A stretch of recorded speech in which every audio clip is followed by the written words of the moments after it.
Assalamualaikum warahmatullahi wabarakatuh. Saya Rijal Nuriana sebagai moderator.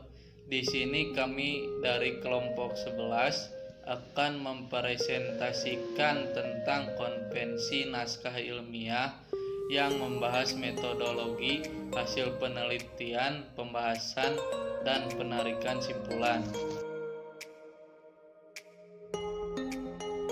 Hai, saya Salwa. Jadi, metodologi dalam konvensi naskah tulisan ilmiah adalah cara yang digunakan untuk memperoleh kebenaran menggunakan penelusuran dengan tata cara tertentu. Dalam menemukan kebenaran tergantung dari realitas yang dikaji.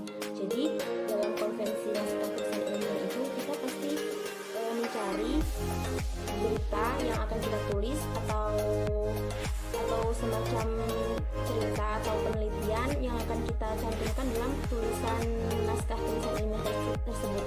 Jadinya berita-berita yang kita dapat harus sesuai dengan sumbernya, harus jelas dan harus realitas.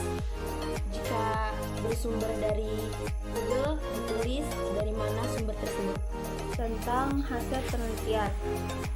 Jadi hasil penelitian adalah pengaturan dan pengelompokan secara baik tentang informasi suatu kegiatan berdasarkan fakta melalui usaha pikiran peneliti dalam menganalisis secara sistematis dan objektif untuk memecahkan suatu hipotesis sehingga terbentuk suatu teori. Nah, fungsi dari hasil penelitian itu untuk menyajikan hasil secara objektif tanpa interpretasi dengan urutan yang tertib dan logis. Kemudian, ciri dari hasil penelitian yang pertama itu adanya konteks pengantar, yang kedua dimasukkan unsur-unsur non-tekstual, yang ketiga itu deskripsi sistematis hasil penelitian.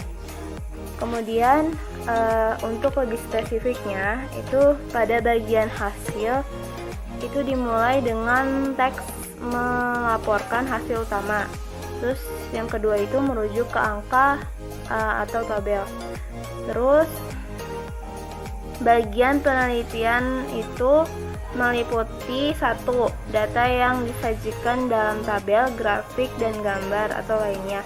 Yang kedua, analisis kontekstual dari data. Yang ketiga, laporkan pengumpulan data, rekrutmen, dan partisipan.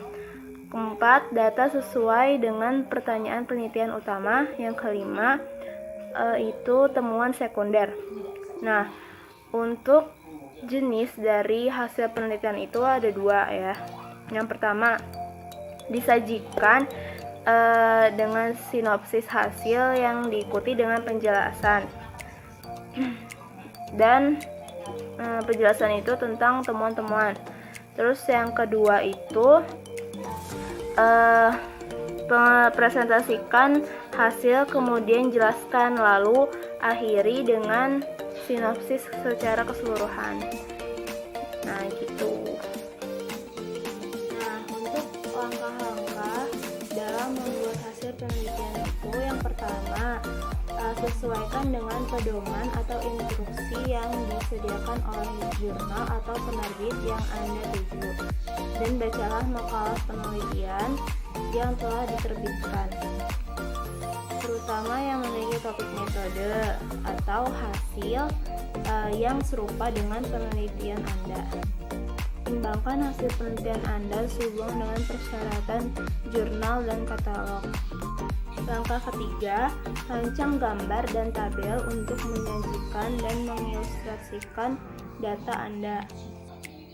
Yang keempat, buat konsep bagian hasil menggunakan temuan dan angka yang telah disusun.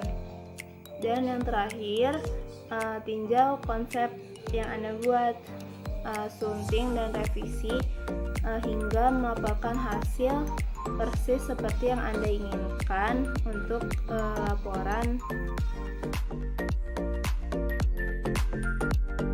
Hai, saya Liza. Saya akan menjelaskan tentang hasil dan pembahasan dari sebuah penelitian. Dalam setiap karya ilmiah, makalah, artikel, maupun laporan hasil penelitian pasti memuat bagian hasil dan pembahasan. Dalam artikel maupun makalah, pembahasan dapat berbentuk bab ataupun tidak dalam berbentuk bab. Namun, dalam laporan penelitian, bagian pembahasan cenderung atau lebih sering dalam berbentuk bab. Di bagian hasil dan pembahasan, dalam laporan penelitian biasa dipecah menjadi beberapa bab sesuai dengan kebutuhan. Dalam hasil harus disajikan secara objektif dan sesuai dengan data yang diperoleh. Dalam bagian hasil penelitian diuraikan apa-apa saja hasil yang didapat dari penelitian tersebut. Lalu, bagian analisa dan pembahasan membahas tentang faktor-faktor dari data yang diperoleh, membahas masalah yang diajukan, dan juga kemudian menyelesaikan masalah-masalah tersebut dengan metode yang diajukan.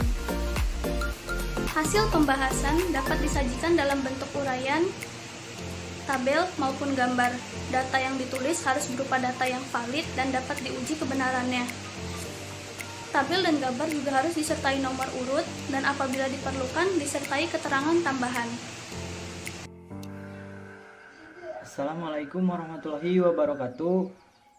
Perkenalkan, nama saya Rijal Septian Maulidinsa, saya dari kelompok 11. Di sini saya akan menarik kesimpulan dari teman-teman saya, yaitu tentang konvensi naskah ilmiah. Jadi apa sih kesimpulan dari konvensi naskah ilmiah tersebut? Yaitu tentang metodologi, hasil penelitian, pembahasan, serta penarikan simpulan. Yang pertama, metodologi. Apa sih metodologi itu? Metodologi itu ilmu atau cara yang digunakan untuk memperoleh kebenaran dari sebuah penelusuran gitu. Serta yang kedua ada hasil penelitian. Hasil penelitian adalah pengelompokan atau penyusunan informasi gitu teman-teman secara baik dan benar gitu.